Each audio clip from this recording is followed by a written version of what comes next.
So that's what it's like to finish at 3 o'clock on a Thursday for the bank holiday.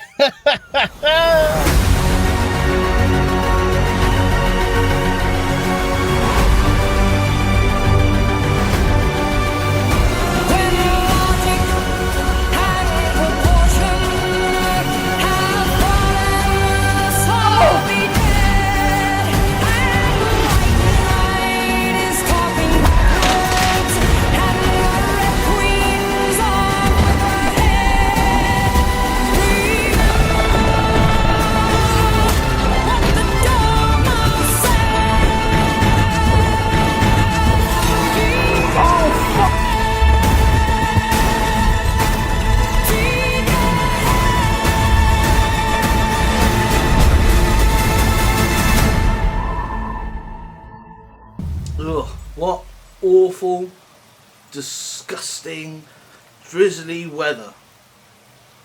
Truth is, I'm not actually that bothered because I'm not going out till tomorrow, and tomorrow's meant to be banging. And I'm the sort of person that I like drizzly weather when you've not got to go anywhere, and obviously it's warm enough to have the window open so you can hear it in the background. It's very soothing. I don't know, am I weird? Let me know in the comment section down below. But I'm here today to talk about your first month, maybe a few weeks with a company as a junior software engineer. Now I'm a little bit older than your typical junior software engineer. Most of them are fresh out of university, but I feel that because I'm older I can lend a different perspective. I have worked in engineering and the tech industry beforehand. Like I say, my whole story will be linked in a video at the end, but I feel it just gives me a little bit more of a mature perspective on the situation. So your first day onboarding, it's going to be bland and boring. Honestly, that first day is just HR getting you in, showing you around, ticking boxes that they've talked through this and I've talked through that. If it's done by the HR manager, it's genuinely better because that's their job. They're there today, Monday, onboarding day. Brilliant. For them, it's an easy day. They don't have to deal with a whole load of other stuff. But if it's your boss onboarding you, he's got 1,000,001 tasks that he's got to try and do, and then also try and onboard you. It's almost a little bit of a, I don't want to say inconvenience, but inconvenience.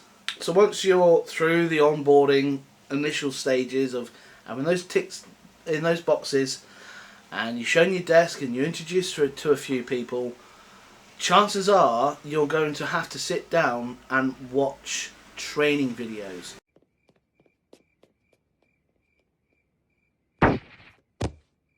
Corporate training videos on best practices for dealing with outside companies. Stuff that may have nothing to do with your job, but the company has to go through it. Literally, I was there, I got a load of emails. Oh, this is, you got to do this, you got to do this. HR training, and everyone was like, oh god, I remember my first week. You know, so don't expect to go in there and just start coding straight away. The company's got to onboard you. It is a dull process, but everybody's got to go through it, which is great because it gives you a couple of days just to get in, get to your desk, but it just allows you to settle in quite nicely. By the way, if you have any different experiences or things you might want to add, let me know in the comment section down below. And so your first week, maybe 2 weeks, might be slightly slow and boring because at the end of the day, your boss is going to be busy. Certainly my boss is very busy. I'll give an example. One of the new fresh grads in his first 2 weeks was like, I've read through all these documents, I've done all this HR stuff, they're not really giving me any tasks, so I'm going to go and tap on my boss's shoulder. Some motherfuckers are always trying to ice skate uphill. Tap, tap, you know, I've done all this, is there anything else that I can do? And he basically turned around and said, look, I've got a lot of people to manage and look after, so when I get to you, I'll get to you. I'm setting people tasks today. By the end of the day, you'll have a task to do. And it wasn't like, how dare you? But it was a little bit of a, what? And that's what you got to realise. While it's fantastic that you want to get in there and go, I can code this, I can code that, well, this is what I know, Because, you know, you're on a 6-month probationary period, you want to create a good impression. What you've got to realise is you are part of a chain. It's not just you and the boss. The boss has to go in and sort out a load of other people, and then your task might be waiting on somebody else, and so there might be a whole chain of people before you can get to do what you need to do. So slow down. I mean, if you're with a really great company, like the company that I'm with, they've got a corporate account with Udemy. You can go in, you can access any course you like, as long as it's to do with coding. Because if you better yourself, you better the company. So when you are finally given a task, don't think it will be, here's a task, off you go. And you code it in half an hour. Done, boss. Chances are you'll be given a task, then you'll have a meeting about that task. Then you might have to wait on somebody else before then you can go ahead and do that task. And so don't expect, when you finally do get that task, for it to be done in half an hour. Chances are your boss is going to want to meet with you, or you're going to have to meet with somebody else to go ahead and prep how it's going to be done, and then you just implement it. So what might be a half-hour task might actually take a day or two, because you've got to wait for certain other people to be free to take a meeting about how to do this, how it's going to be best implemented, and then you just go and do that implementation.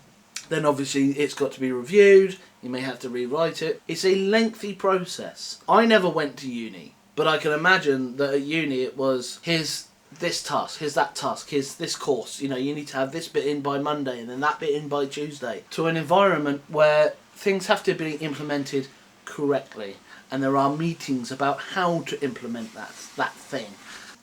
It sounds horrible, but you're paid to be available to work. That's the long and short of it. You are paid to be available to work. It's down to them to utilise you. I suppose if it takes too long, send him an email. That way he can reply in his own time, not just go up, tap, tap. How dare you! One final tip I will give you is that if you do stand-up meetings, which is basically where the whole team get together and talk about what they've done and what they're doing. We do it once every 2 weeks. Some places do it every day. That's just pointless and stupid. Write down as you do a task, or as you're prepping for a task, write it down in like a notepad document, and then an hour before your stand-up meeting, collate that into a quick paragraph. This is what I've been working on, this is what I'm going to be working on, these are my roadblocks, blah blah blah blah blah. Nice. Because I understand you want to create a good impression, you want to do well because you've got 6-month probationary period. But 6-month probationary periods are, do you take the piss when you're with sickness? Are you late? Do you not turn up some days? It's to weed out the absolutely terrible employees, not the employees who do what they're basically asked to do in a fairly good timed manner. So let me know if that's helped in the comment section down below. Let me know if you've got any other tips that you think would be applicable to a junior software engineer in their first month. Of course, the really great thing about becoming a software engineer is that you can afford the good Lego. How much did you pay for it? Well, actually, that's none of your business, Christy. But I can assure you, it certainly wasn't cheap. Anyway, let's get drunk.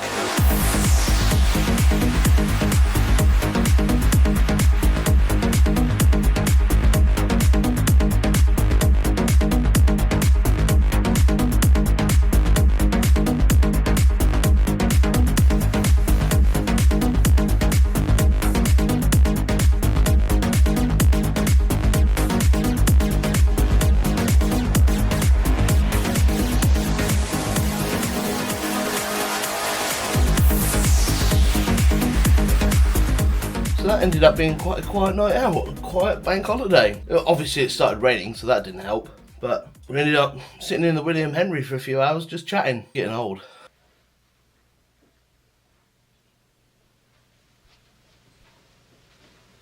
You're still here? It's over. Go home.